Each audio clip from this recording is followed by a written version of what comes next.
Morning, everybody. I'd like to thank you all for joining the Riverside County chapter of the Building Industry Association in our first webinar in our efforts to continue to keep members informed and engaged as we adjust to the new normal with the COVID-19 pandemic. This is Lou Monville, interim executive officer. I'm so pleased that we have Congressman-Ken Calvert, Supervisor-Karen Spiegel, and Mayor-Rusty Bailey joining us today. We'll hear from them shortly. First and foremost, I want to thank our supporting sponsor, Woodside Homes, who is hosting today's webinar. I want to thank them for that sponsorship.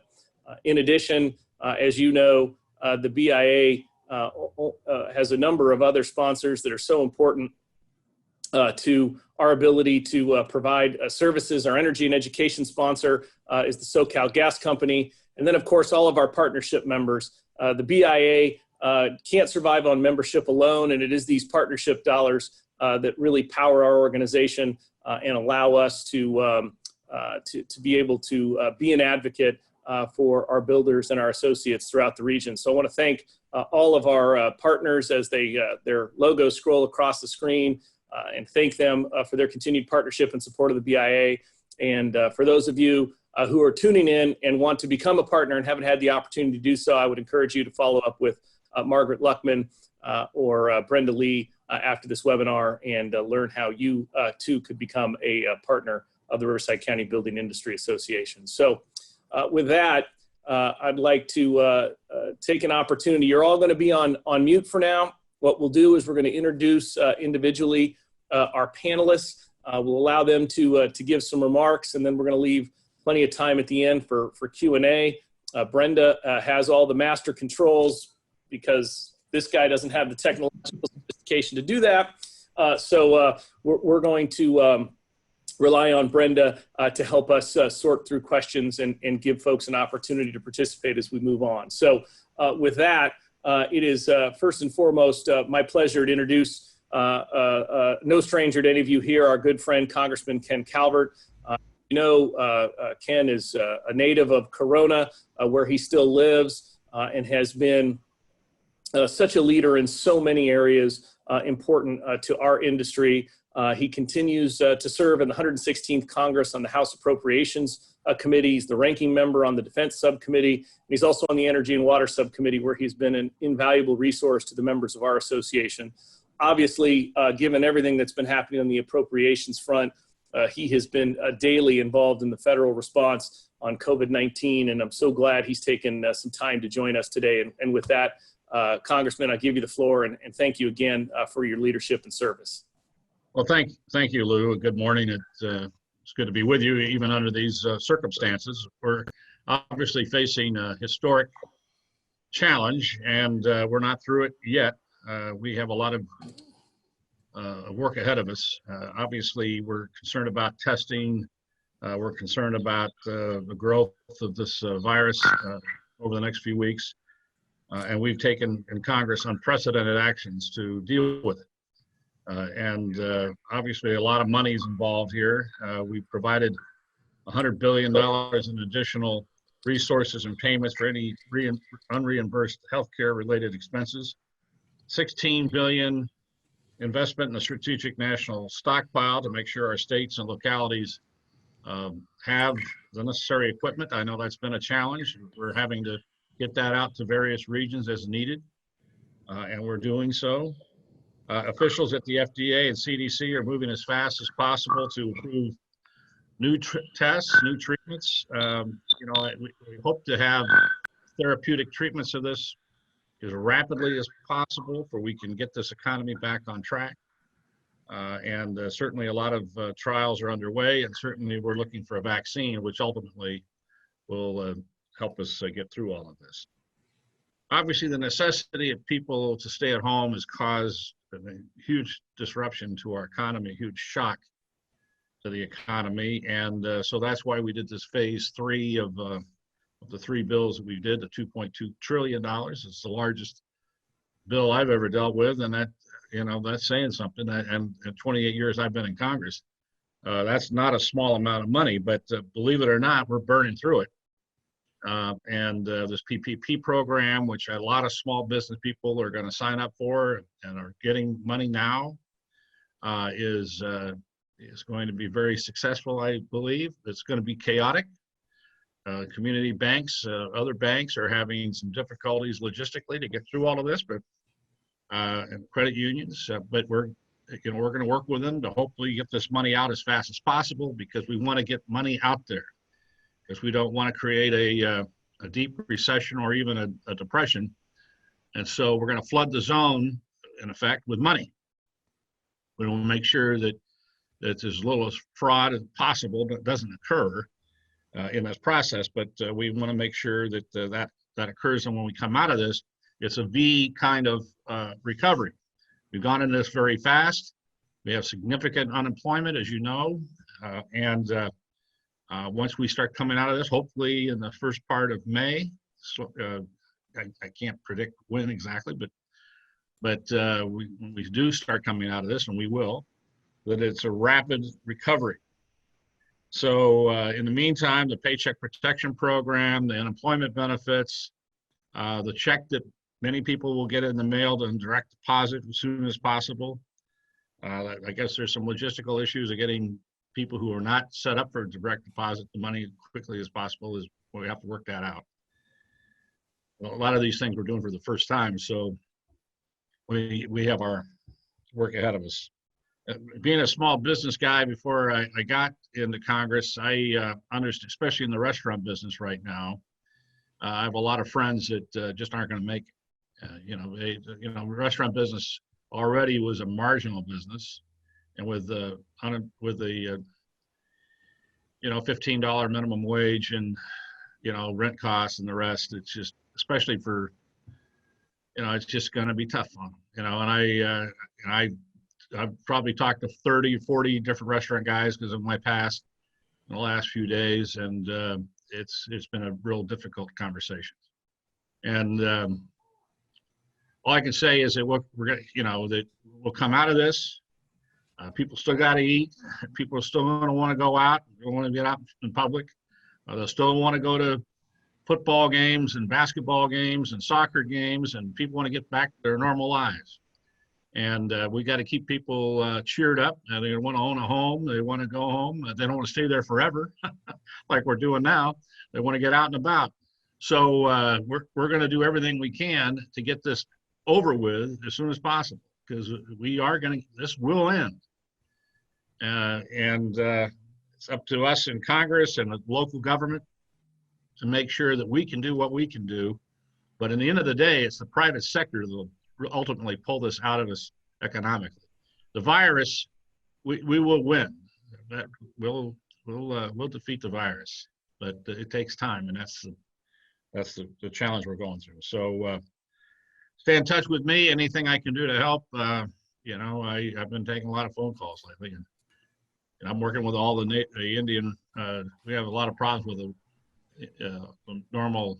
With the small Indian tribes around this region, and they have huge employers. So I'm working with them today also. Thank you, Congressman. Thank you again so much, and we'll come back to you to take questions. It's now my pleasure to introduce no stranger to anyone on this call. If you've done any building development or been to the RCA or the Riverside Transportation Commission, our good friend Supervisor-Karen Spiegel, as you know, served a number of years in Corona, where if any of you on this call had the privilege of doing development work, really a forward-leaning jurisdiction, friendly for business and development, and have been a good partner of the BIA for a long time. We're just so thrilled that Karen has taken her skills and talents to the Riverside County Board of Supervisors. And I know, I'm sure in the beginning of 2020, being on the chair of the Board of Supervisors during a significant health challenge was not what she was looking for in the early part of her planning for 2020, but I'm sure glad she's there with her experience in local government. And with that, I'd ask Supervisor Karen Spiegel to take the floor. Well, thank you, Lou. There's no planning that could have happened and prepared us for this, no matter how many years. I mean, as you heard Congressman Calvert talk about 28 years, this is the first he's seen anything like this and had to work through this. And when we talk about things will get back to normal, normal may be a new normal, but it will be normal. And this is a temporary phase and working with the communities. And I just want to briefly just go over a couple of things. And one is, as you heard, we are governed by the federal government. What Congressman Calvert does and all his colleagues in the Senate, they're the ones that give us the momentum, the information, and the energy, and that's passed to the states. And then we have to work within the state guidelines, and then of course down to the county. And so we are in the forefront. We're the ones working with the people, good or bad. And right now, it's both. You would have some very angry folks, and we have some very scared folks. And so we have to work through these situations and get us through this. And we will. And we keep saying that, and I hope people believe that. But it's following the best information our leaders in those particular fields, you know, whether it's CDC or it's our public health officer, whoever, who makes those decisions that are felt to help us through this with the least damage. And I say that with some of these, you know, now that we're the leaders and making the decision that we must wear masks in Riverside County versus the should. We just had a nursing home, you may have heard it in the news, in Riverside, 30 tested positive, 30 patients or 30 residents. You know, these are the kind of things that had people been wearing masks in a congregate area could have prevented some of this. Do we know for sure? No, but if you have a little bit of possibility of slowing things down, then we need to take those.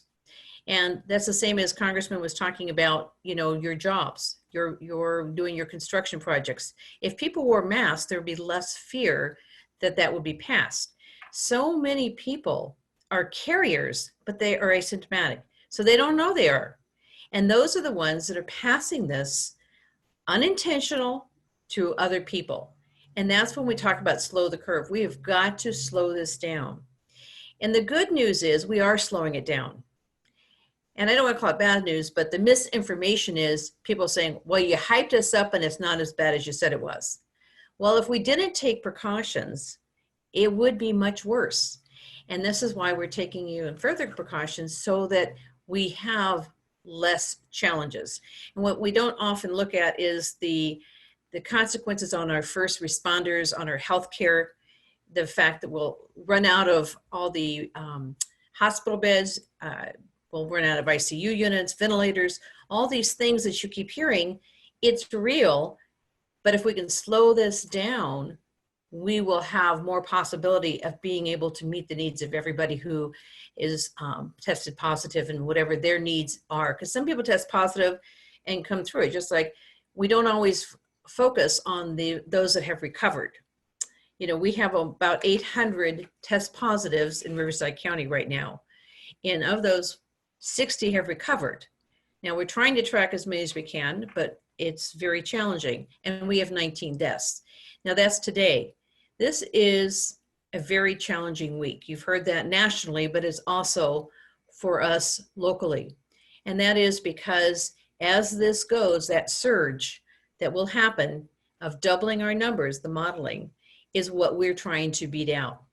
But we also have to say that Riverside County is open for business. Our development services, we have some great leadership under Juan Perez, who is really pushing all avenues that they can meet your needs and continue to work.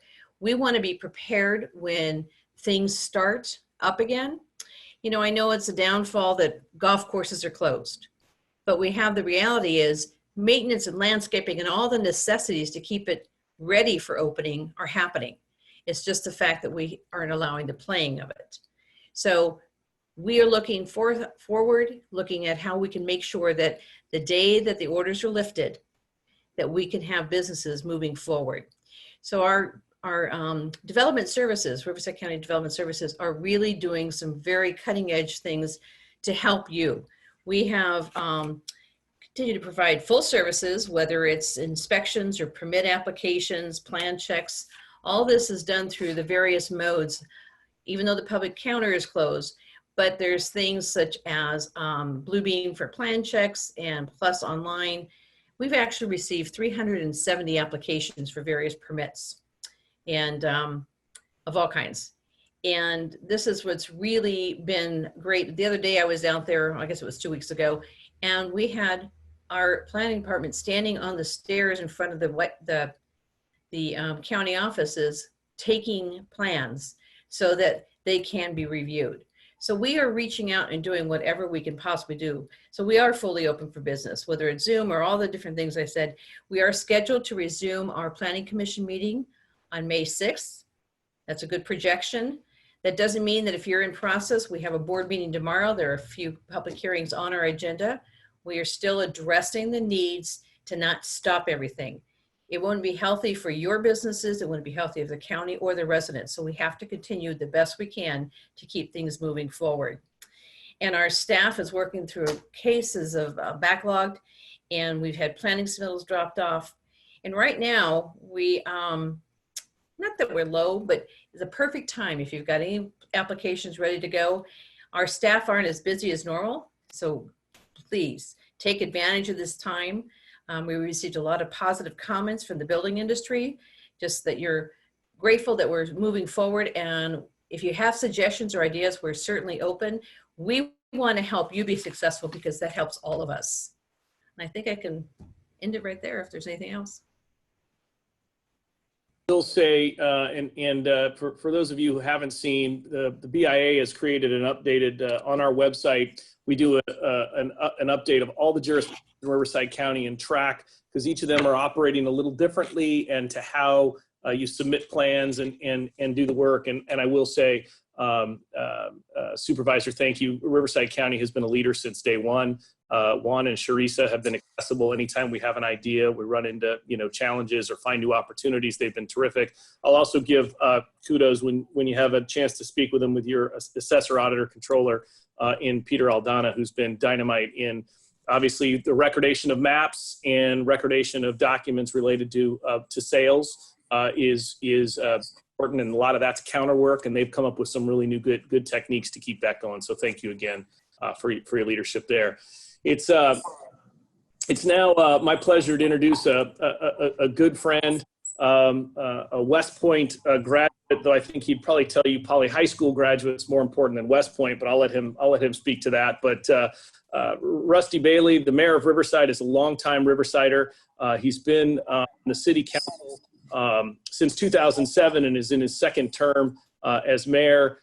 He is a proud product of Riverside, and has really been doing a lot to put Riverside on the map as the city's representative to the Big Cities Mayors Coalition.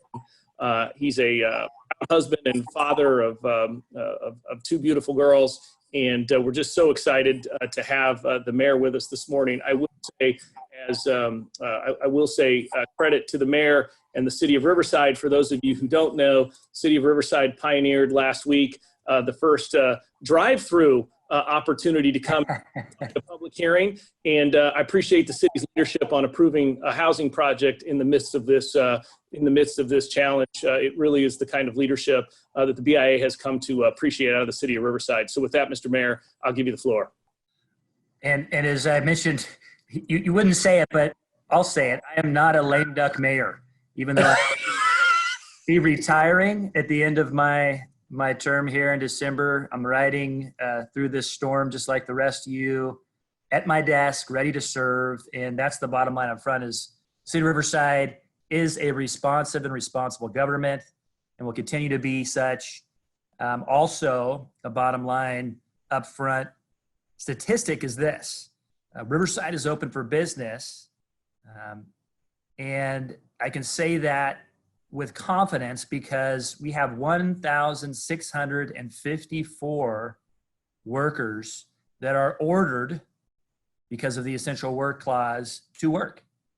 So when people say, the government is not doing enough, these are individuals that are putting themselves at risk by going to work every day, whether it's water, wastewater, electric, police, fire, planning, building, services, homeless outreach, public works, graffiti abatement, road repair. The city of Riverside is at your service, and we will continue to be, including, I think most relevant to the building community is the one-stop shop remains open.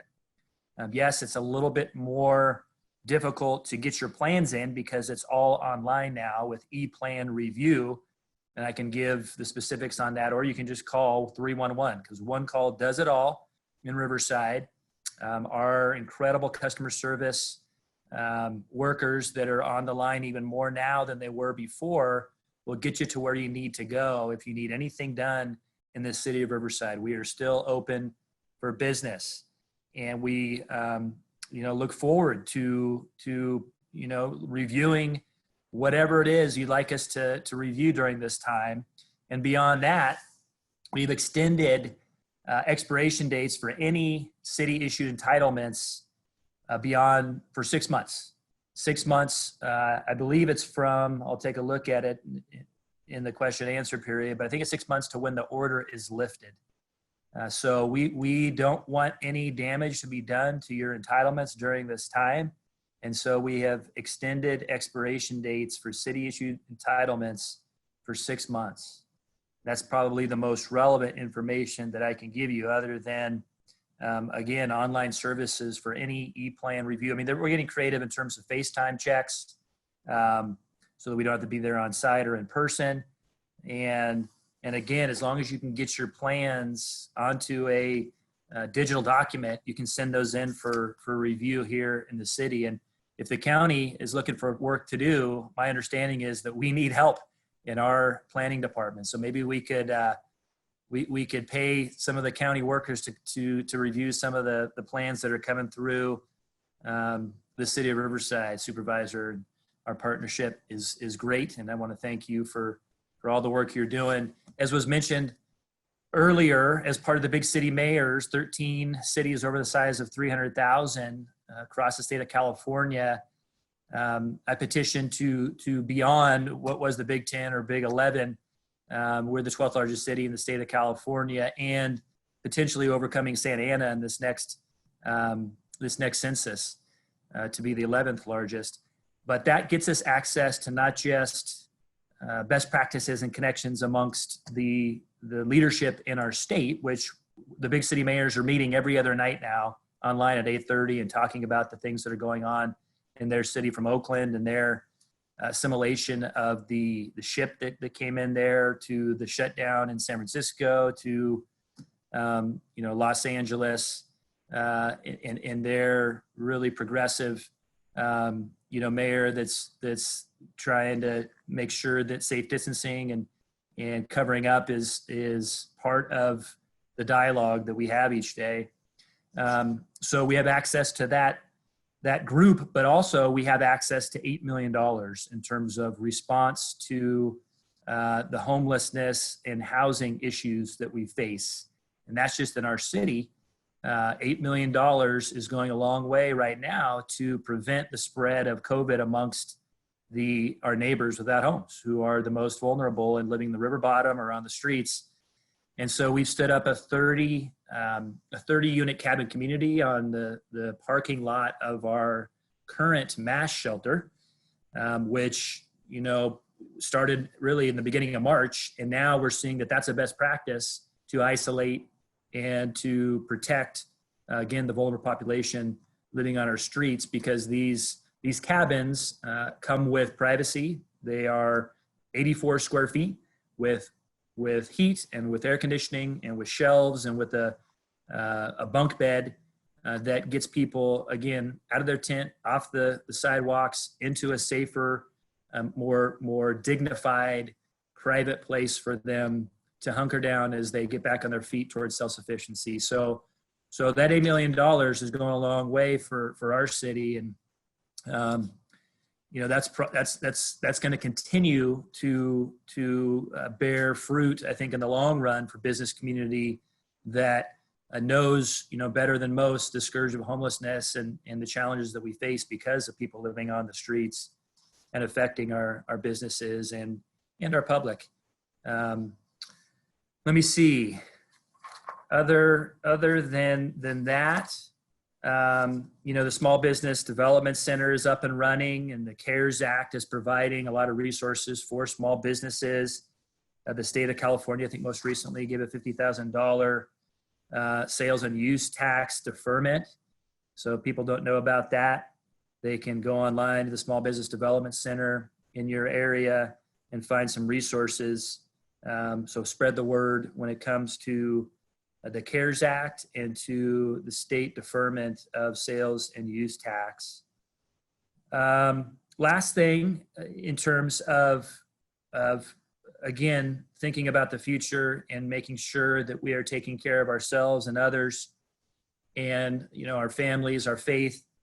And so a couple challenges that I have put out there. The first one was to fly your flag. I see the congressman has his flag flying behind him, as does your mayor. And so I want to encourage, just like we did during 9/11, to come together and to respond to a terrorist attack. We need to respond the same way. And Old Glory weathers every storm. Our flag has been around for the entirety of our Constitution and our government. And so I want to ask every individual and household and business to fly your flags across this land to show solidarity to our country and to its future. And then the second thing is I want to challenge everybody to join me, my family, my neighborhood, my church, our city, in singing Amazing Grace at noon on Easter Sunday. So come out to your front porch, get a copy of Amazing Grace online if you don't have it memorized, and sing with your neighbors, sing with your mayor, sing with your city.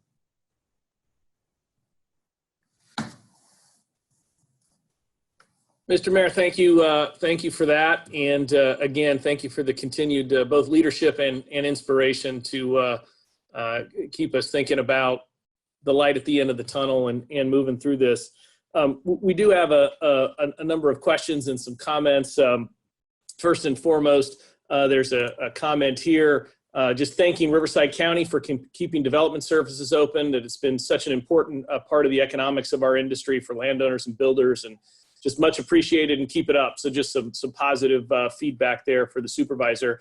I know, Supervisor, there's also a few questions here. I know there's a lot of confusion and a lot of discussion about cover, don't cover, et cetera. The public health director is now, mandated that we cover our faces when we're out in public. Maybe just for clarity to help educate folks, what has he shared and how should folks view that? I noticed the mayor is setting the example today with his bandana. I've got my mask back here on the desk, so I was following the rules. But maybe, Supervisor, if you would. The main thing is that, as I mentioned earlier, there are so many people that are carriers without knowing it, not intentional.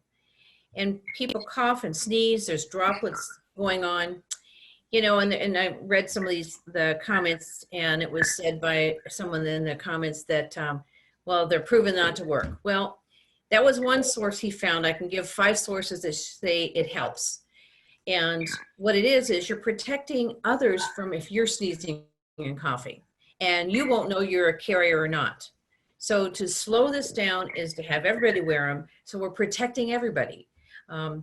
Yeah, they're not the N95s, they're not surgical masks, but we need to save those for our healthcare and our first responders. They're the ones that are out there dealing with it on a day-to-day basis in their lives. We've already lost 2 deputies, and we've got inmates, we've got deputies that have tested positive. We're just waiting to see where it goes.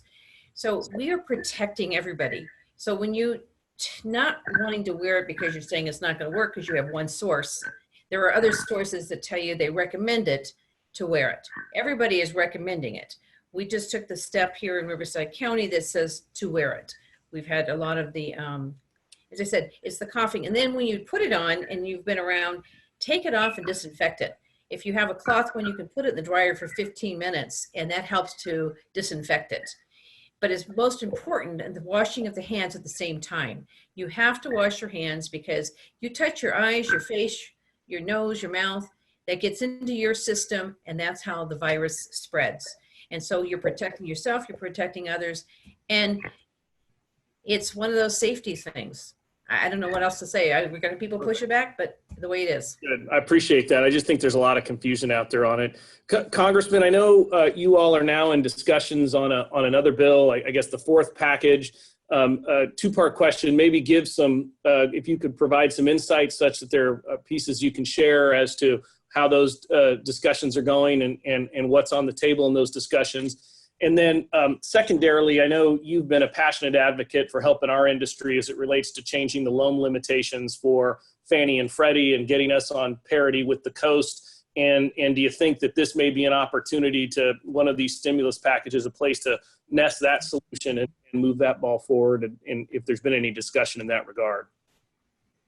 Yeah, let's kind of divide this into two parts. Right now, you know, we've just passed 3 bills. The third bill was $2.2 trillion, and right now we're trying to get our arms around that. And obviously, when you pass a $2.2 trillion bill in a relatively short period of time, it's not perfect. And trust me, I hear about all the imperfections on a daily basis. And so, more than likely, we're going to have to do a bill to fix some of the problems in the legislation that be more clarifying. Some of the calls I'm going to be on today. And also, we're going to probably need more dollars in certain accounts to cover bills that are more than we expected. I know there's a lot of excitement, especially in the building industry, about a infrastructure bill the president has talked about, because we're trying to shock the economy back with this 2.2 trillion. Once we get through this, once the healthcare experts tell us, let's start reopening this economy, which we must do. And the longer this goes on, is the harder it will be to bring the economy back. And we have to look at the consequences of that also, because that brings on a whole nother set of problems. So we got to get this economy back in. So there's some discussion about a long-term to give suppliers and industry confidence that there's work ahead of us. So this so-called infrastructure bill. And there's also some things that are important to the defense industry, shipbuilding, equipment for the United States Army, for the Air Force, et cetera, because procurement can bring on a lot of jobs. I would just say this, you know, that's going to be down the road for a little while because we don't want a bunch of add-ons that have nothing to do with COVID-19. The economy has to come back because of COVID-19. People are home at no fault of their own, and the economy has stopped, no fault of their own.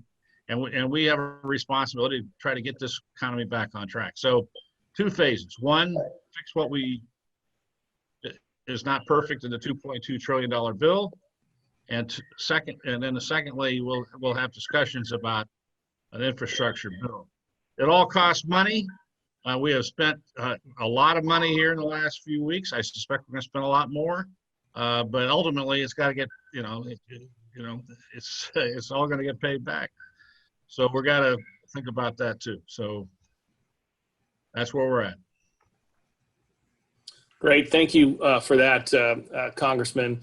Mr. Mayor, as you all are considering keeping development services going, getting housings approved, getting housing projects approved here in Riverside, which I know has been important both to meet our housing responsibilities, but also to tackle our homeless challenge.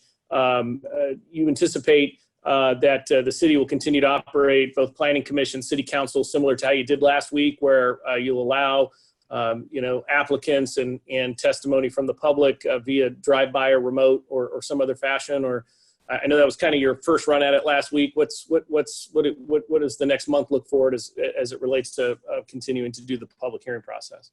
Yes, indeed. We actually have a meeting tomorrow scheduled, and we're going to continue meeting as a city council online. The boards and commissions will meet when necessary. We're establishing, like the Budget Engagement Commission with the budget around the corner.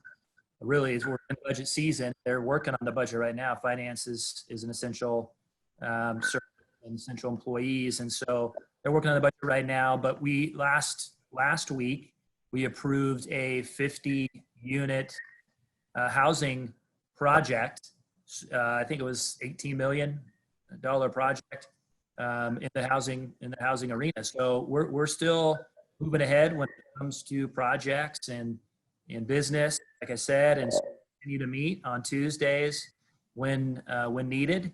I think the next two meetings are April 7th, and then April 17th in terms of this month.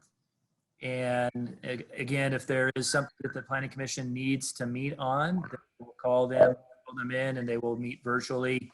We have another innovative approach to garnering or encouraging public comment coming tomorrow, and call in and do public comment via phone for up to 3 minutes. And there'll only be one public comment time for people to call in on all the items on the agenda, just because of the logistics of trying to queue for every item as the norm is in person. And so we'll be doing phone call as well as e-comment. That the last meeting we had on last Tuesday, March 31st, was the largest response rate that we've ever had in terms of e-comment. And that's an opportunity for people to go click on agenda item and basically email directly in to the city clerk to have their comments attached to the item and made part of the public record, just like commenting in public is. All the council members get that to their email, as well as a printed version on their desk.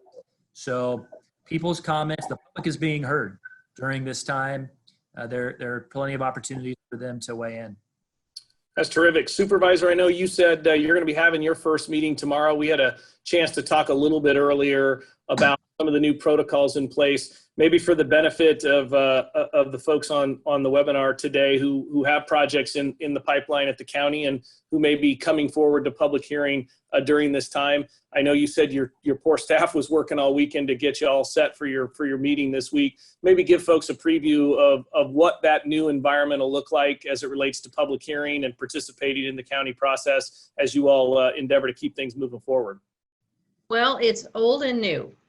And we really wanted to make people feel comfortable with still having the ability for a personal public comment. There are some people who still want to address the board. There's also the ability to email their comments to cob@rivco.org. You can fax or comments to our fax at 951-955-1071. And then we have something new in this teleconference into the meeting, and that's at rivcocob.org/comments. And there's a comment form there, and then we'll go live as we're speaking. So the speaker will receive an email confirming the receipt, and they'll be part of the meeting, just the same as Riverside did. That's great. Well, we appreciate you all taking the steps to make that a possibility. I know there's been a lot of talk. Obviously, as Congressman Calvert has said, there's been a lot of work done on the national level. I know there's in various jurisdictions, both various counties and cities are talking about local stimulus. I know inside the BIA circles in Southern California, there's probably two big items that are of importance. One, the mayor touched on, and that's the expiration of permits, the expirations of maps. The other one, I think, is the issue of what's going to lag in the cycle while buildings continuing. The challenge right now has been sales, right? Can't go to a sales office, can't tour a home because of the close quarter nature of it. So there's going to be I think in the building industry, in the home building side, we perceive there'll be a lag as it relates to the sales cycle. One of the things that we know some jurisdictions are thinking about, and we just put on your radar screens to the mayor and the supervisor for your consideration, is the possibility as we come out of this to roll permit fees to certificate of occupancy versus when you pull building permit. Just that small, really 7 to 9 month period in delay in fees would allow that home sale to have cash flow to transact to pay those fees.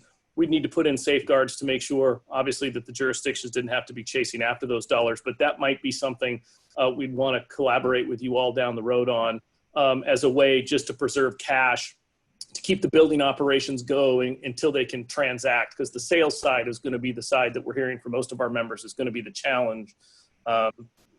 You know, that there are some things we're all very comfortable doing virtually, but, you know, somebody still likes to kind of walk a floor plan and see the kitchen and, you know, see where the stove is and et cetera. And so just something to put on your all radar screen for future consideration. There's another question here. Congressman Calvert, obviously the importance of military readiness is something near and dear to your heart and something you deal with every day. Can you give some insight as to how the military is dealing with the COVID-19 challenge and what, if anything, you know, we could be doing to support our troops as they're kind of doubly in harm's way in places around the world and now also fighting the virus? I think we're all grateful to the United States military, not just the active military, but the reservists and guard members that are doing a wonderful job throughout the world and in this country. And to those who are serving and to those who have served, like Rusty, we appreciate that service. Right now, as you see on television, we have the Comfort and the Mercy, both in New York and Los Angeles, deployed with the full crew and the doctors and nurses that are on board that are doing yeoman's work. We have guardsmen all around the United States been called up to assist the local, state and local governments in a federalist society, country. We looked at the states and local communities to pick up the slack and do the job, and they're doing a remarkable job with the assistance of the Guard and reservists that are out there doing their job every single day. And then in the world, the military still has to protect the interests of the United States. And so we still have problems around the world, and we have people may try to take advantage of this crisis that we're in. We're certainly concerned about Iran. We're concerned about North Korea and others that may feel that they have an opportunity. Well, they don't. The United States military is on the job 24/7, and they're going to protect this country and protect our interests around the world. And so we should all, you know, thank them every single day for what they're doing. And also, while we're thanking people, let's thank all the medical workers around the country that are just doing a fabulous job. Doctors, the nurses, the first responders, what Karen mentioned with the sheriff's department, the local police departments. You know, these are very stressful times for them and their families. And we need to say thank you to them every opportunity we get, because it's tough work. And you know, even the people that are working at the grocery stores, people that are working in fast food restaurants, people that are working around the country that need to give us the products we need. The farmers are still out there. So it's a great country, and we're all pulling together, and we're going to get through this, and we'll be a better country in the end, because that's what we are. Well, I think you make a great point, Congressman. To both the supervisor and the mayor, well, you have members of our industry. I have more than 100 members of our industry on the phone today. I think nearly 150 are on the webinar today. Are there still any immediate needs where folks in our industry should be looking to tap our resources to help meet deficiencies? Our industry has already put out a call for the N95 masks, and we've done that. But are there other needs that the county and the city might have that we should put a call to action out to our members where we could be helping you fill in those gaps? Questions for me? Well, I give it to yourself and Karen and the mayor. I think if you all have comments, we'd welcome them. So, well, I'll turn it over to Rusty and Karen. But yeah, obviously the local hospitals need the personal protection gear, as anything they can get to the local folks. That's great. I'll turn it over to them because you're on the front lines, Rusty and Karen. Supervisor? Well, You know, it's also morale and knowing what they're doing, they're feeling the support from our community. I know there's several organizations throughout Riverside County that are supporting. In Corona, they have a group through the Corona Chamber Foundation, and they're buying meals from the community through donations on a regular basis to the hospital. Or there's various things. And it really is. It's a constant acknowledgement that they are out there doing this for us. Sure, it's a job. Sure, they're getting paid. But, you know, they would probably rather be home with their families than risking their lives and their families. So I think it's that whatever we can do to acknowledge and thank them, and it could be cards, it could be, you know, granted, as the Congressman said, N95s are critical in surgical masks. We are working diligently here in Riverside County. We're finding all those resources, getting funding, trying to pay for these. But if people happen to donate and they want to feel, donate them. There are, you know, medical offices that are still open. There are, you know, all those essential businesses and our first responders, everybody that even, you know, people forget the ambulance drivers, you know, they're first responders also. They're picking up people who are sick. So it's just acknowledging their participation in all this. Excellent feedback. Mr. Mayor?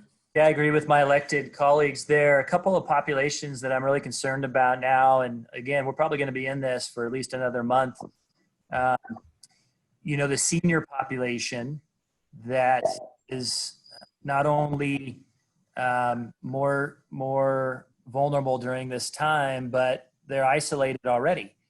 And so whatever you all can do to reach out to organizations like Meals on Wheels that are supporting the seniors and going out there and delivering food to them, I would say please look into that and engage there.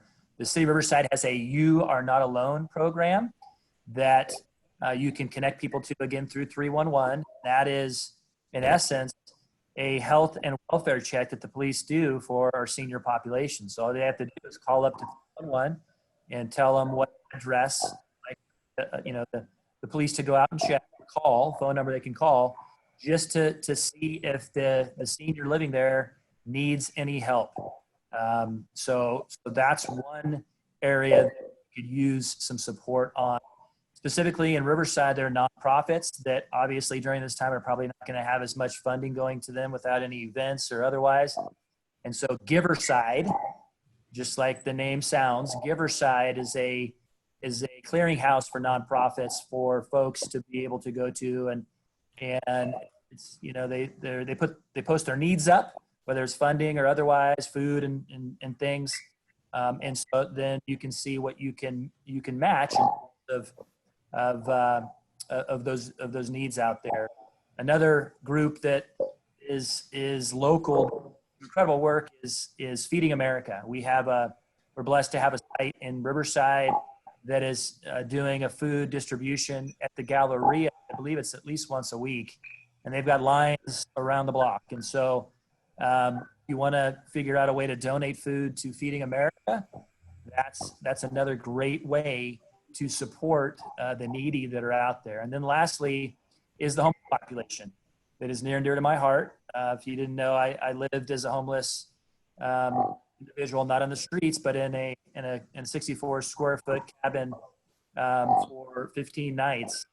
And to bring attention and to bring emergency, you know, or sense of urgency to the issue, to address it. We still, we're taking something on April 17th to the council that I was looking at here. We've raised $72,000 from the private sector and the faith-based sector.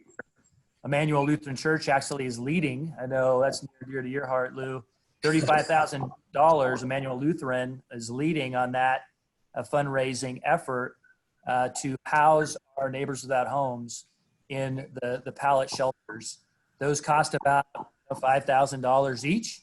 So if the community wants to donate, there's still opportunity for them to donate and basically house a homeless individual right now for $5,000 and get them out of the bottom, off of the streets, out of off the sidewalks where they're living right now in Riverside County and beyond.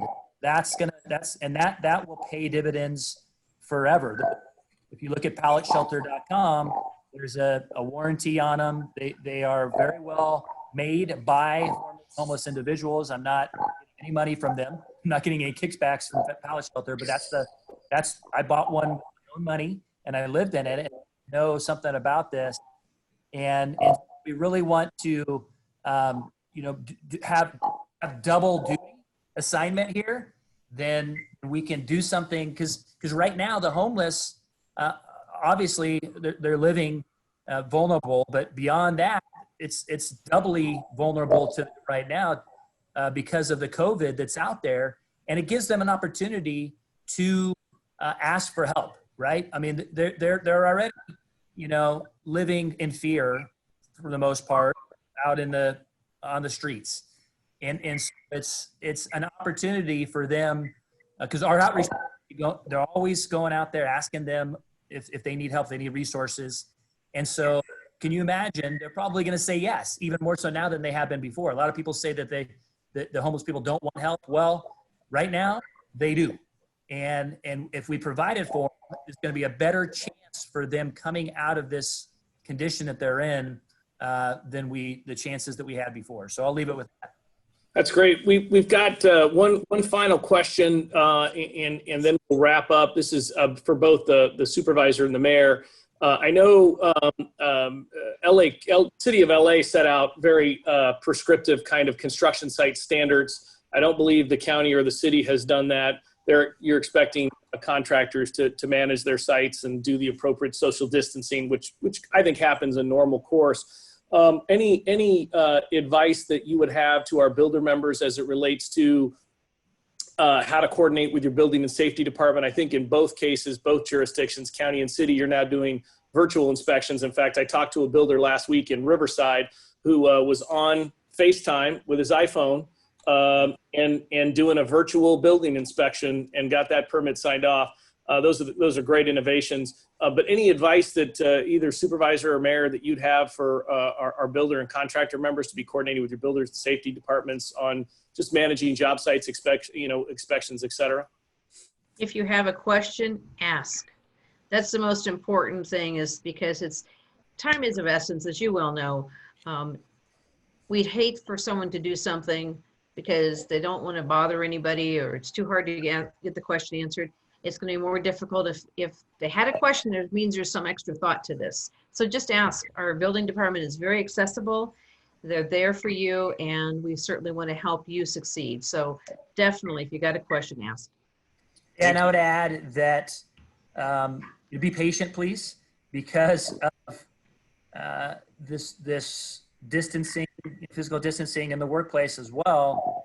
We have minimal staffing going on, and so for people to review the plans, it does have to circulate, and so it's just taking longer to review plans because they're not all around the table looking at it together or passing it, down the row, the one-stop shop. So it's just taking a little bit longer to review plans. So just be patient, but we will get it done, and our one-stop shop is open for business. Well, thank you, and thank you all again. Lou, Yes, I interrupt? Yes. Just real quick, for tomorrow at 2:00, our office is doing a business resources town hall, and we're inviting the Small Business Development Center and other local partners to participate, and weeding through a lot of the information coming down from the federal government, the state government, the SBA, trying to give concise information, directions where to go. We have a great speaker who will be really getting detailed information out. And I think it's critical if you have the opportunity. 2:00 tomorrow would be a great place to be with your computer and participating. That's great. Thank you for that. I will tell you, and for the benefit of everyone participating here, the bios of our panelists, as well as we'll add to our link after this webinar today. We'll get a link. We'll grab a link for your seminar, your town hall tomorrow, and we'll shoot that out to our members as well. We appreciate it. Thank you so much. Well, listen, again, on behalf of the Riverside County BIA, I just really want to thank Congressman Calvert, Supervisor Spiegel, and Mayor Bailey. I know this is an all hands on deck time for all of you all, and you're working 24/7 and you're being pulled a lot of different directions. And we just really appreciate your continued leadership and your continued partnership with our industry and keeping our members informed.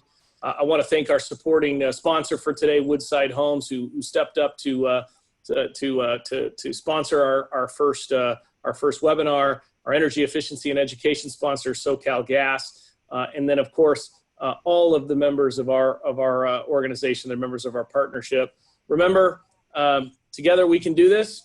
Wash your hands, avoid touching your face, cover when you cough and sneeze, don't go to work when you're sick.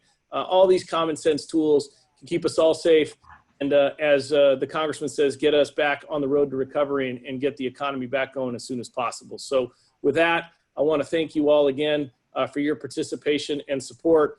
Wish you all the best as you navigate this challenge. And if our industry can do anything to support any of you all as you serve us, please don't hesitate to ask. So with that, we'll conclude, and thank you again. God bless and fly your flags. Thank you. God bless you.